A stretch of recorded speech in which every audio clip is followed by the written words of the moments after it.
नमस्ते गुजरात। प्यारे बच्चों, आप लोग कैसे हो? उम्मीद करता हूं कि सब कोई बहुत अच्छे से होगे, सबकी अच्छे से पढ़ाई चल रही होगी।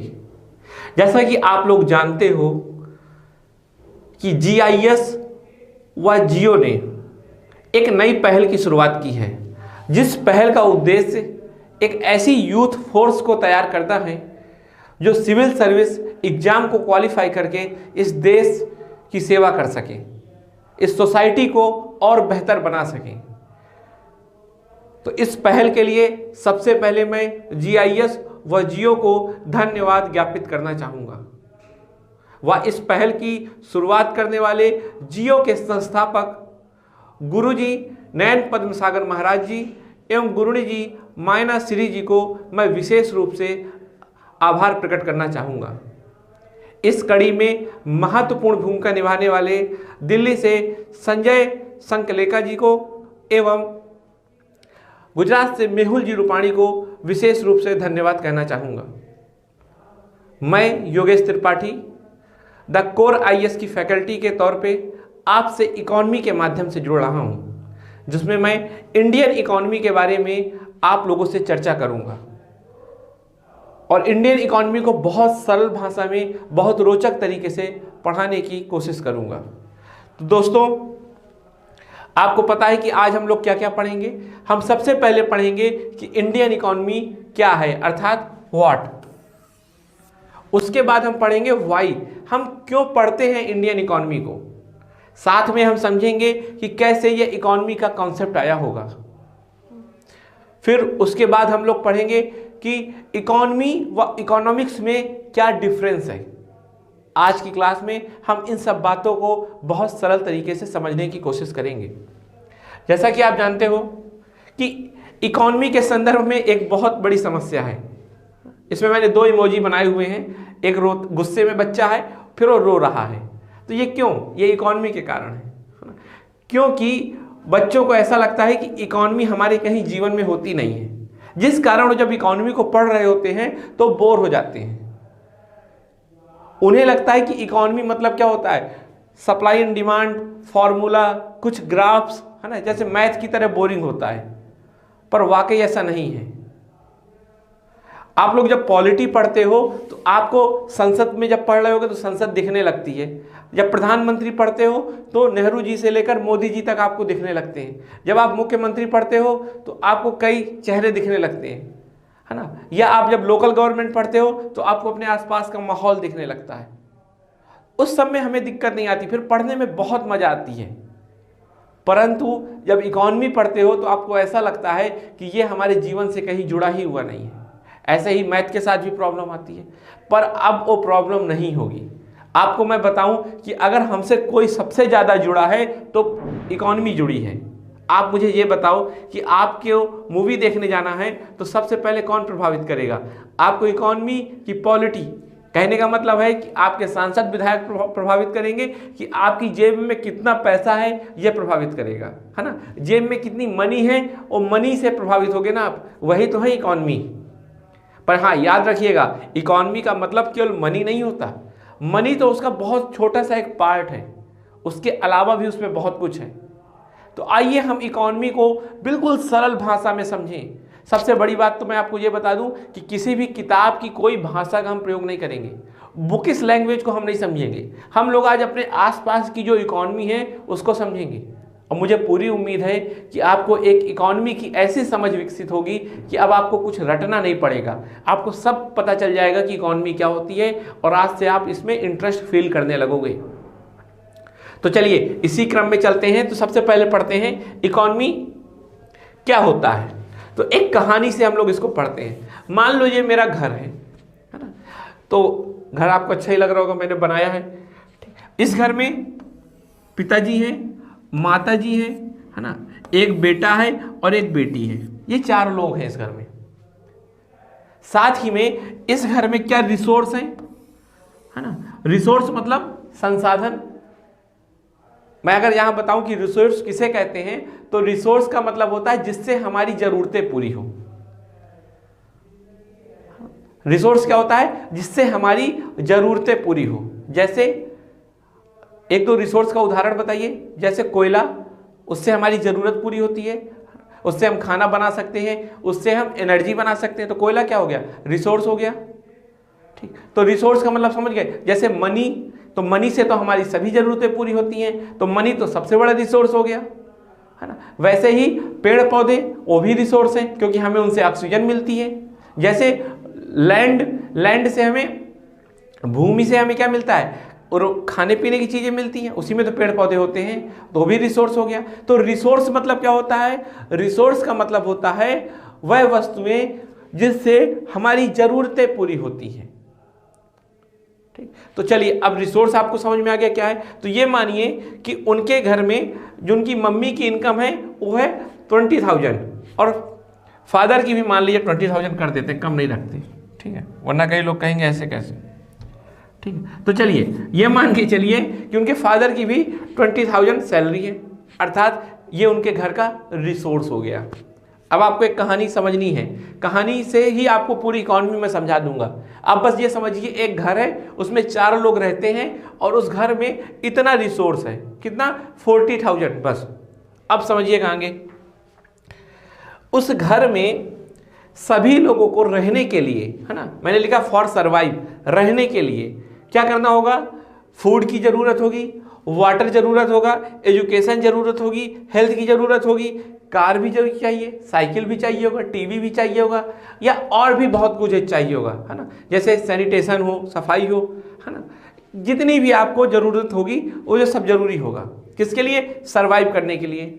साथ में हमें सर्वाइव बस नहीं करना, हमें अपनी लाइफ को क्या करना है? बहुत बेहतर करते जाना है ना। जो हमारा लिविंग स्टैंडर्ड है उसको हमें क्या करना है? बढ़ाना है।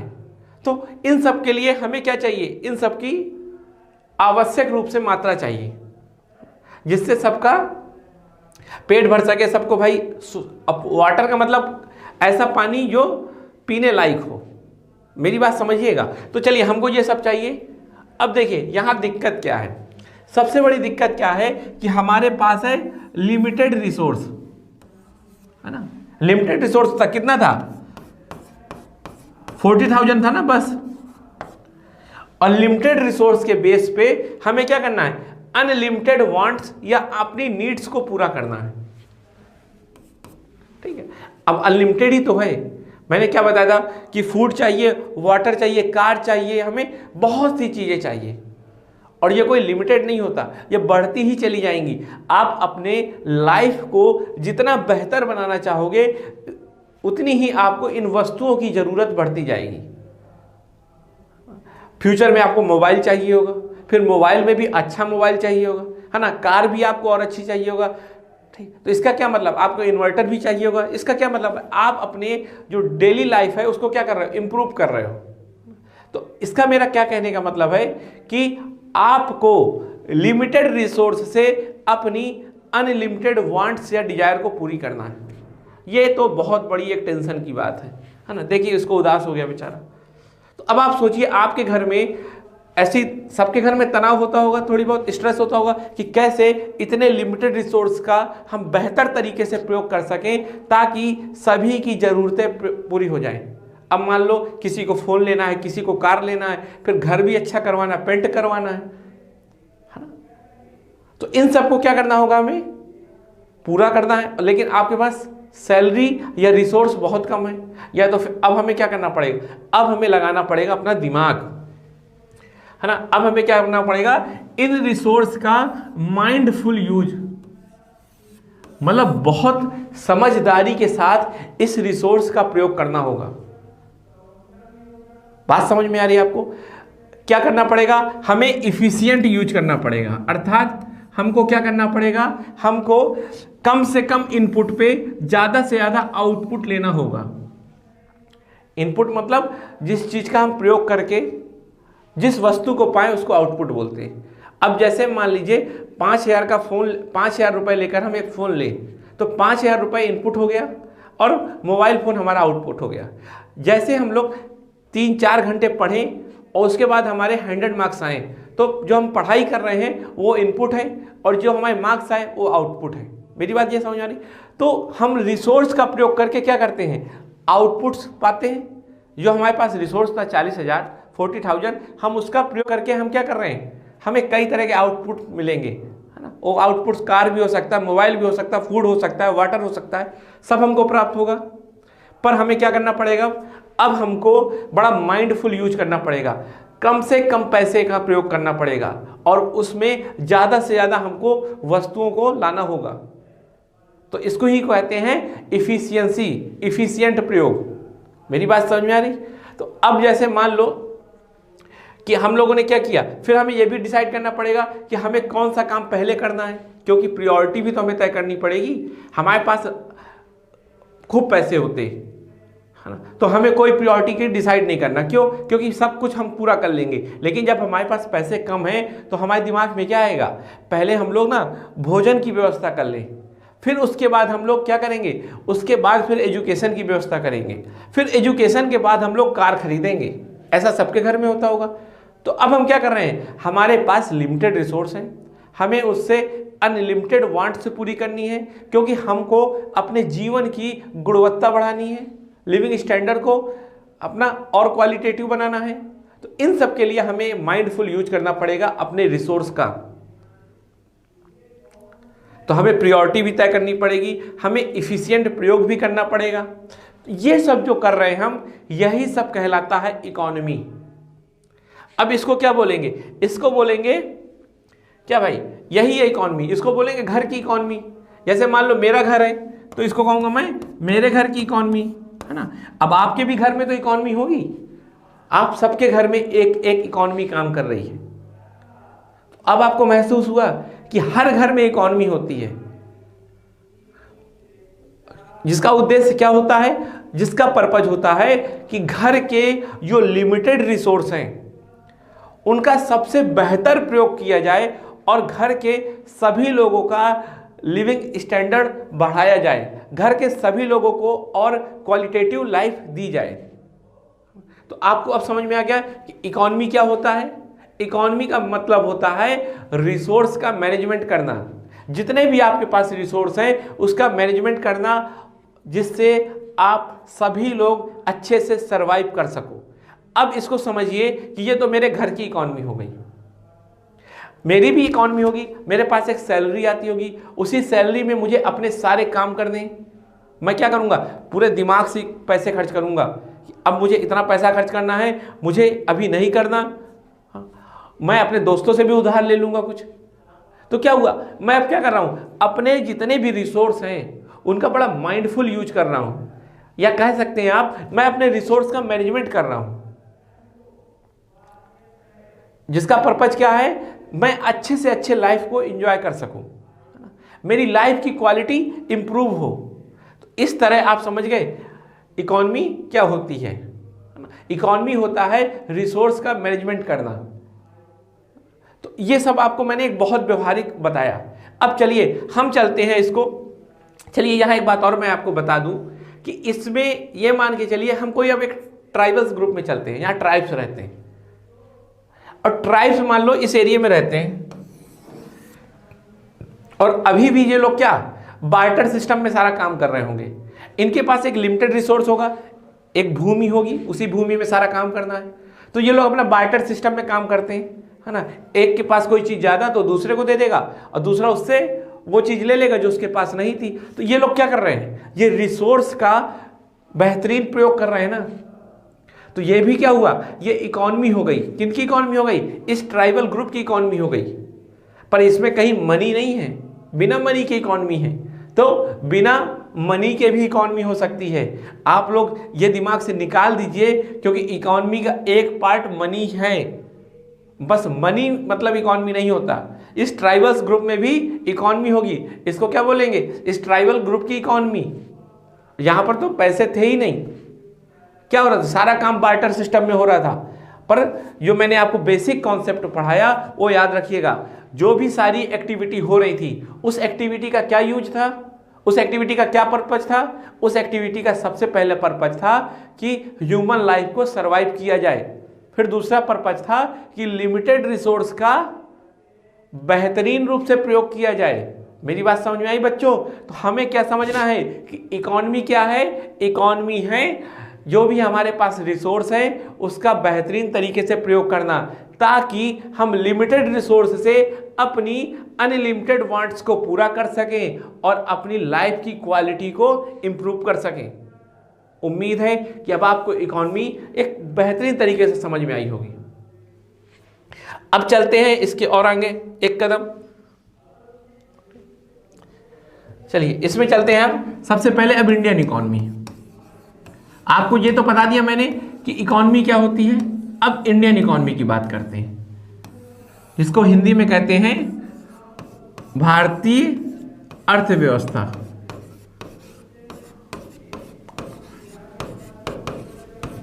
अब देखिए इस शब्द को भी समझिए, इस शब्द से भी आपको काफी चीज समझ में आएगा। अर्थ का ही मतलब होता है रिसोर्स, अर्थ का मतलब रिसोर्स, और व्यवस्था का मतलब क्या हुआ, मैनेजमेंट। तो ये शब्द, ये वर्ड अपने आप में सब कुछ बता दे रहा है। पर अब सवाल ये उठता है कि ये रिसोर्स कहाँ के हैं। मैंने जब कहा ये मेरे घर के रिसोर्स हैं, तो क्या हुआ, मेरे घर की इकोनॉमी। जब मैंने कहा आपके घर के रिसोर्स हैं, तो आपके घर की इकोनॉमी। तो वैसे ही हमारे भारत के भी तो रिसोर्स होंगे, तो उसको क्या बोलेंगे, उसको बोलेंगे इंडियन इकोनॉमी। आपके भारत में रिसोर्स हैं, आपके भारत में भूमि है, हम लोग हैं, है ना, पेड़ पौधे हैं, हवा है, सब कुछ है। तो ये रिसोर्स ही तो है, कोयला है, हीरा है, लोहा है, चांदी है ना, आयरन, स्टील, जिंक, सब कुछ तो है। तो ये सब क्या है, रिसोर्स हैं। अब ये देखिए आप कि ये सारे रिसोर्स क्या हैं, लिमिटेड हैं। और इन लिमिटेड रिसोर्स से हमें क्या करना है, अपने सारे सिटीजन्स की लाइफ को बेहतर करना है। आप यही देखते होगे ना कि हमारे प्रधानमंत्री जी या मुख्यमंत्री जी कोई भी योजना लाते हैं, तो उस योजना का क्या उद्देश्य होता है, उस योजना का यही पर्पज होता है कि अपने सिटीजन्स की ज़्यादा से ज़्यादा क्या करें, केयर करें, उनकी लाइफ को इम्प्रूव करें। तो आप देखो सरकार क्या कहती है कि रिसोर्स का बेहतर तरीके से प्रयोग करो, है ना, लाइट खुली मत छोड़ दो, बंद कर दो, है ना, ट्रैफिक में गाड़ी को बंद कर दिया करो। तो सरकार यही सब सिखा रही है ना हम लोगों को। क्यों, क्योंकि हम अपने रिसोर्स का बेहतर प्रयोग कर सके। गंदगी मत मचाएं, क्यों, गंदगी से भी तो रिसोर्स खराब होता है हमारा। तो ये आपको समझ में आने लगा होगा कि इकोनॉमी क्या होती है। फिर इकोनॉमी का आगे एक शब्द जरूर जुड़ा होगा, मेरे घर की इकोनॉमी, मेरी इकोनॉमी, आपकी इकोनॉमी। क्यों, क्योंकि ये उधर के रिसोर्स होते हैं। वैसे ही जब किसी देश के रिसोर्स होते हैं तो उसको उस देश की अर्थव्यवस्था कहते हैं। जैसे इंडियन इकोनॉमी। अब जैसे मैं कहूँ यूएसए इकोनॉमी का क्या मतलब है, तो आप कहोगे कि यूएसए के रिसोर्स का बेहतर प्रयोग करना होगा यूएसए की इकोनॉमी। फिर मैं कहूँगा एशिया की इकोनॉमी, तो आप कहोगे एशिया के रिसोर्स का बेहतर प्रयोग करना। तो मैंने आपको एक सिंगल इंडिविजुअल की इकोनॉमी से लेकर एशिया की इकोनॉमी तक पहुंचा दिया। उम्मीद है कि आपको समझ में आया होगा। वर्ल्ड की इकोनॉमी भी आप इस तरह समझ सकते हैं कि वर्ल्ड में भी तो रिसोर्स हैं, वो लिमिटेड रिसोर्स हैं। तो उन लिमिटेड रिसोर्स के बिहाफ पे हम कह सकते हैं वर्ल्ड इकोनॉमी। आप कह सकते हो अर्थ की इकोनॉमी। पूरे पृथ्वी में जो रिसोर्स है, पूरी अर्थ में जो रिसोर्स है, उसको कहेंगे अर्थ की इकोनॉमी, है ना। मंगल ग्रह में अलग होगा। तो इस तरह आपको समझ में आ गया होगा कि इकोनॉमी क्या होती है। और इकोनॉमी के आगे हमेशा एक शब्द क्यों जुड़ा रहता है, क्योंकि यह शब्द क्या बता रहा होता है कि रिसोर्स इसी एरिया के हैं, है ना। तो क्या कहा जा सकता है, इकोनॉमी किसी एक स्पेसिफिक एरिया में रिसोर्स का बेहतर प्रयोग करना है। मैं कई तरह की डिफिनीशन बता रहा हूं, मैं कोई ऐसी डिफिनीशन नहीं बता रहा जो किताब में लिखी है, बस आपको समझना है। आपसे अगर पूछा जाए तो अब आप बताओ रिसोर्स, आपसे पूछा जाए इकोनॉमी क्या होता है, तो आप कह सकते हो किसी एक एरिया के लिमिटेड रिसोर्स को इस तरह प्रयोग करना कि अनलिमिटेड वांट्स को ज़्यादा से ज़्यादा पूरी किया जा सके और वहाँ के रहने वाले लोगों की लाइफ को बेहतर बनाया जा सके। तो ये भी इकोनॉमी की एक डिफिनीशन है। तो अब मुझे लगता है कि आपको कोई याद करने की ज़रूरत नहीं, केवल समझना है आपको। तो हमने यहाँ बताया इकोनॉमी क्या होती है। अगले चरण में चलते हैं। अब सबके मन में सवाल आ रहा होगा कि इसे सब हम पढ़ते क्यों हैं, इकोनॉमी हम क्यों पढ़ रहे हैं, इकोनॉमी हम क्यों पढ़ रहे हैं, आखिर किसकी क्या इंपॉर्टेंस है ना, इसकी क्या इंपॉर्टेंस है। तो आप मुझे बताओ, यदि आप सबके पास एक शकला के बूम बूम वाली पेंसिल होती, एक पहले शो आता था दूरदर्शन में, जिसमें उस पेंसिल से कुछ भी बनाओ तो वो सही हो जाता था। जैसे अगर मुझे चाहिए कि मुझे कुछ बुक्स चाहिए तो मैं बुक्स बना दूंगा तो मेरे सामने बुक्स आ जाएंगी। ये चलो इंडियन मिथोलॉजी की बात कर ले तो जैसे कामधेनु गाय, जिससे कुछ भी कहो आ जाता था। अगर हमारे पास मान लीजिए कामधेनु गाय होती या शकला के बूम बूम की पेंसिल होती, उसका डिजाइन ऐसे होता था पेंसिल का,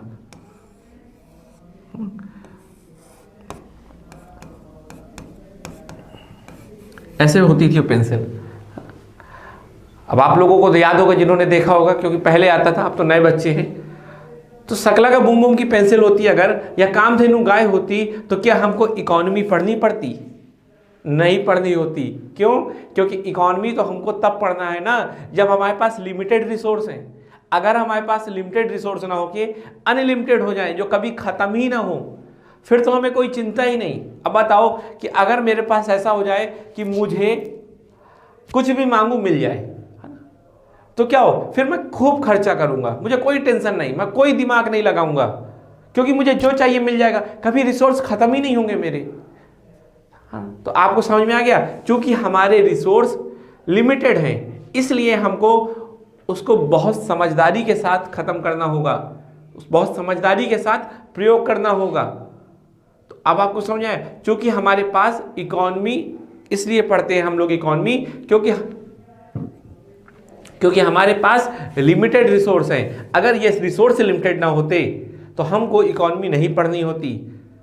क्योंकि आप खुद एक घर के बारे में सोचिए ना, उस घर में क्यों हमें बड़ी समझदारी के साथ काम करना पड़ रहा था? क्योंकि लिमिटेड रिसोर्स थे। जिसके पास रिसोर्स जितने ज्यादा होंगे वो उतना ही कम परेशान होगा। पर आपको पता है कि ऐसा तो है नहीं, रिसोर्स तो लिमिटेड ही है, इसलिए हमको इकोनॉमी पढ़नी ही पड़ेगी। चलिए अब आगे चलते हैं, कैसे इकोनॉमी की शुरुआत हुई होगी। ये सब कहानियों के तौर पे मैं आपको समझाने की कोशिश कर रहा हूँ। आप मान के चलिए कि एक समय क्या थे, एक समय भाई हम लोग जब दो हाथ और दो पैर होते हैं, लेकिन हम चारों पैर से चलते थे जानवर की तरह, है ना। फिर हम धीरे धीरे क्या हुए, अपने आप को थोड़ी विकसित किया, है ना। फिर हम, और इस समय जानवरों की तरह चलते थे तो जानवरों की तरह काम करते थे, कहीं भी जो मिल जाएगा खा लेंगे। फिर हमने अपने दोनों हाथों का प्रयोग करना सीखा। जब हमने दोनों हाथों का प्रयोग करना सीखा तो हमने क्या किया, हंटिंग की। और फिर हम लोग घूमते थे, जो मिल जाता था उसको मार के खा लेते थे। अभी भी देखिए हम लोग घूम रहे हैं, आज पता चला यूपी में है ना, तो कल गुजरात में होंगे, गुजरात में है तो कल मद्रास में होंगे। अब उस समय की अलग बात है, मैं आज की तुलना में बता रहा हूं। अगर आज भी हम लोग सब कोई हंटिंग करते हुए रह रहे होते तो कहीं एक जगह नहीं रुकते, बस चलते रहते, कोई मतलब नहीं। तो हमको कोई रिसोर्स की टेंशन होती क्या? कोई टेंशन नहीं। क्यों? क्योंकि यहाँ के रिसोर्स खत्म हो जाएंगे तो हम कहीं और चले जाएंगे। मेरी बात समझ आ रही? जैसे मान लो आज हम लोग यहाँ पर रिसोर्स का यूज कर रहे हैं, मान लो ये रिसोर्स खत्म हो गए तो हम कहीं और चले जाएंगे। ऐसे ही होती है ना शिफ्टिंग कल्टीवेशन। तो शिफ्टिंग कल्टीवेशन में क्या होता है, यहाँ पर खेती करो, जब यहाँ कोई प्रयोग न रह जाए या किसी काम की न रह जाए तो इसको छोड़ दो। तो उन लोगों को तो टेंशन रहती नहीं होगी। तो हम लोग भी जब हंटिंग करके खा रहे होते हैं, हंटिंग करके अपना जीवन सर्वाइव कर रहे होते हैं, तब हमें कोई टेंशन नहीं हो रही होगी। हमें कुछ नहीं सोचना कि हम कितना दिमाग से प्रयोग करें, हम आज यहाँ कर रहे हैं कल वहाँ चले जाएंगे। लेकिन जब हम लोगों ने खेती करना सीख ली, अब मान लो खेती करना सीख गए, ठीक, तो हम क्या कर रहे हैं, हम फिर एक विशेष या एक स्पेसिफिक एरिया में रहने लगेंगे। क्योंकि अब भाई यहाँ पर जब हम अनाज को लगा देंगे तो हमें इंतजार भी तो करना पड़ेगा, फिर हम लोग यहीं रहने लगेंगे। तो क्या हुआ, फिर जब हम लोग खेती करना सीख गए, अर्थात जब हम एग्रीकल्चर के बारे में जान गए, तो हम लोग एक विशेष एरिया में रहने लगे। मान लो यही विशेष एरिया है, ठीक है, और इसमें कितने लोग रह रहे हैं, कई लोग रह रहे हैं। अब ये लोग यहाँ पर खेती करते हैं और अपना खाते पीते हैं, यहीं के ये स्थायी निवासी हो गए। अब ये लोग यहाँ परमानेंट रहने लगे। इसी तरह कई समुदाय बन गए होंगे जो रहने लगे होंगे, है ना। ये भी मान लो एक समुदाय है, इसके पास भी जमीन इतनी है, ठीक है, ये भी एक समुदाय है, इसके पास भी मान लो इतनी जमीन है, इतने लोग हैं, ठीक है। अब ये लोग क्या कह रहे हैं, ये लोग छोटी छोटी कम्युनिटी में रह रहे हैं, जिसे कबीला बोलते हैं। ये लोग छोटे छोटे कबीलों में रह रहे होंगे। तो इन लोगों ने क्या सोचा होगा, इन लोगों ने सोचा होगा कि भाई इनको इनसे डर लग रहा होगा क्योंकि सबके पास लिमिटेड रिसोर्स हैं, तो सब एक दूसरे से लेना चाहेंगे। तो इन्होंने क्या होगा कि चलो हम लोग सबसे पहले अपनी सिक्योरिटी को प्रूव करते हैं। तो इन्होंने कहा होगा, अब इन लोगों ने सबने आपस में क्या दिमाग लगाया होगा, इन्होंने सोचा होगा कि हम लोग चलो एक ऐसी व्यवस्था बनाते हैं जिसमें कुछ लोग सैनिक का काम करेंगे और इनको कंट्रोल कौन करेगा, इनको कंट्रोल कोई एक ऐसा व्यक्ति करेगा जो थोड़ी हष्ट पुष्ट हो, उसी को कह दिया राजा। तो क्या बनाया, एक व्यवस्था बनाई, किसकी, शासन करने की। तो एक शासन की व्यवस्था बनाई, है ना, तो इसको बोला हमने शासन व्यवस्था, इसी को बोलते हैं हम पॉलिटी। मेरी बात समझ में आई? एक राजा होगा, उसके सैनिक होंगे, एक अपने प्रिमिटिव टाइम की बात करिए, उसमें ऐसे ही हो रहा होगा। फिर आगे क्या सोचा होगा कि चलो हमने सुरक्षा तो कर ली, अब हमारे अंदर कोई हमला नहीं कर सकता होगा। फिर हमें क्या करना होगा, हमें इन रिसोर्स का इस तरह से प्रयोग करना होगा कि सारे लोगों की डिजायर्स पूरी हो जाए, है ना, जितने भी लोग रह रहे हैं इस कबीले में सबकी पेट भर जाए, सबका क्वालिटेटिव ग्रोथ हो। तो आप समझ में आ रही मेरी बात? तो इन लोगों ने क्या किया होगा, इन लोगों ने अब दिमाग लगाया होगा और इन्होंने किया होगा अपने संसाधन की भी एक व्यवस्था की होगी। जैसे शासन की व्यवस्था की ना, वैसे ही इन्होंने क्या किया होगा, संसाधनों की या रिसोर्स के लिए भी एक सिस्टम बनाया होगा। और इसी को इकोनॉमी भी बोलते हैं। मैंने आपको बताया था अर्थव्यवस्था, रिसोर्स की व्यवस्था, तो इसी को इकोनॉमी बोलते हैं। तो इसी समय से कुछ इकोनॉमी आई होगी, पर इकोनॉमी जो आज हम लोग देख रहे हैं, है ना, ये उतनी कठिन नहीं थी, ये बहुत सरल इकोनॉमी थी। केवल एक प्रकार से मान के चलिए एग्रीकल्चर एक ही काम होना है, पर आज तो देखिए एग्रीकल्चर है, सर्विस है, मैन्युफैक्चरिंग है। अब मैन्युफैक्चरिंग में भी बहुत से पार्ट हैं, सर्विस में भी बहुत से पार्ट है, ट्रांसपोर्टेशन है ना, स्पेस की अलग इकोनॉमी है, ठीक है, मरीन इकोनॉमी अलग है जिसे हम ब्लू इकोनॉमी कहते हैं। तो अब तो बिल्कुल कॉम्प्लिकेटेड हो गया है। तो ये उस तरह की नहीं थी, ये बहुत सरल इकोनॉमी थी। लेकिन क्या, ये इकोनॉमी की शुरुआत थी, लोगों के दिमाग में ये बात आ गई थी कि अब हमको अपने रिसोर्स का मैनेजमेंट बेहतर तरीके से करना है। तो इस तरह कुछ इकोनॉमी आया होगा दिमाग में। आपको ये बात समझ में आ गई? चलिए अब एक और आगे बात चलते हैं। एक मन में सवाल आ रहा होगा आप लोगों के कि सर इकोनॉमी बोल रहे हैं, लेकिन एक शब्द तो इकोनॉमिक्स भी होता है। इकोनॉमिक्स ये क्या है और ये कैसे इकोनॉमी से अलग है? ये कैसे इकोनॉमी से अलग है? तो चलिए इसको एक उदाहरण से समझते हैं। आप लोगों ने साइंस जरूर सुना होगा, है ना, और एक वर्ड सुना होगा टेक्नोलॉजी। ये दो वर्ड आपने सुने होंगे, साइंस और टेक्नोलॉजी। इन दोनों के बीच में बच्चों क्या अंतर है बताओ, सोचो जरा, है ना, कुछ सोचो कुछ सेकंड में जल्दी। ठीक है, चलिए मैं बता देता हूं। देखिए साइंस क्या होता है, साइंस होता है किसी के बारे में नॉलेज को गेन करना, है ना, नॉलेज को गेन करना। जैसे हमने ग्रेविटी का नॉलेज समझा, है ना, हमने क्या किया, हमने ग्रेविटी का नॉलेज समझा। आपको पता है ना, न्यूटन जी के ऊपर से सेब गिरा, उन्होंने देखा अरे ये कैसे गिरा, तो उन्होंने क्या निकाला, उन्होंने निकाला ग्रेविटी का फॉर्मूला। ठीक, ऐसे ही मोशंस के नियम समझे, मोशंस गति के। तो हम क्या कर रहे हैं, हम साइंस में नया नॉलेज प्राप्त कर रहे हैं, है ना, न्यू नॉलेज। और लेकिन इस नॉलेज को बस प्राप्त नहीं करते, इस नॉलेज का हम क्या करते हैं, कहीं ना कहीं अप्लाई करते हैं। तो अप्लाई करते हैं तो क्या करते हैं, अब इसी साइंस से, है ना, इसी ग्रेविटी के फॉर्मूले से, इसी मोशन के फॉर्मूले के आधार पे या इसके बेस पे हमने क्या किया, हमने रॉकेट बना लिया, हमने जितना भी ट्रांसपोर्टेशन है अपना उसको बनाया। तो हमने क्या किया, इस नॉलेज का प्रयोग करके या इस नॉलेज को अप्लाई करके हमने कुछ नई चीज का निर्माण किया। तो इसको बोलते हैं हम टेक्नोलॉजी और इसको बोलते हैं हम साइंस। तो साइंस का क्या मतलब होता है, साइंस का मतलब होता है फॉर्मेशन ऑफ न्यू नॉलेज, है ना। तो हमको नया नॉलेज जब मिले उसको साइंस बोलते हैं, और उसके बारे में जब हम प्रयोग करते हैं, उसका एप्लीकेशन, उस नए नॉलेज का एप्लीकेशन जब हम करते हैं तो उसको बोलते हैं हम टेक्नोलॉजी। एक उदाहरण और देखिए, जैसे नैनो साइंस। तो हमने क्या नैनो साइंस में क्या पढ़ा, नई नई चीजें पढ़ी समझी, और फिर उसका जब हमने प्रयोग करा और एक बिल्कुल छोटा सा कैमरा बना दिया, इतना छोटा कैमरा कि हमारे बाल से भी छोटा होगा, जो हमारे हेयर है ना उससे भी छोटा, ठीक है, तो उसको क्या बोलेंगे, नैनो टेक्नोलॉजी। अब तो इतने छोटे छोटे रोबोट भी आएंगे, तो क्या कहेंगे, नैनो रोबोट्स। तो हमने क्या किया, नया नॉलेज पहले गेन किया नैनो सेक्टर में, फिर उस नॉलेज का हमने क्या किया, अप्लाई किया।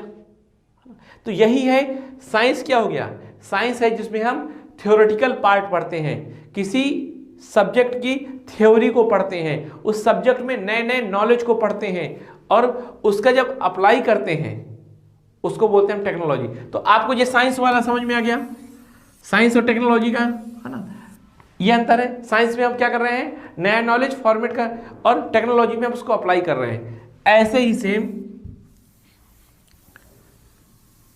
ठीक। अभी देखिए हम साइंस की बात कर रहे थे, चलिए अब आते हैं हम रिसोर्स के संदर्भ में। तो अब क्या हुआ, अब रिसोर्स का कैसे प्रयोग करना है, रिसोर्स का कैसे माइंडफुल प्रयोग करना है, इसके संबंध में भी तो कई नॉलेज होंगे। तो उस नॉलेज को हम गेन करते हैं, ठीक है, और उस नॉलेज को जब हम प्रयोग करते हैं तो उसको बोलते हैं इकोनॉमी, ठीक है।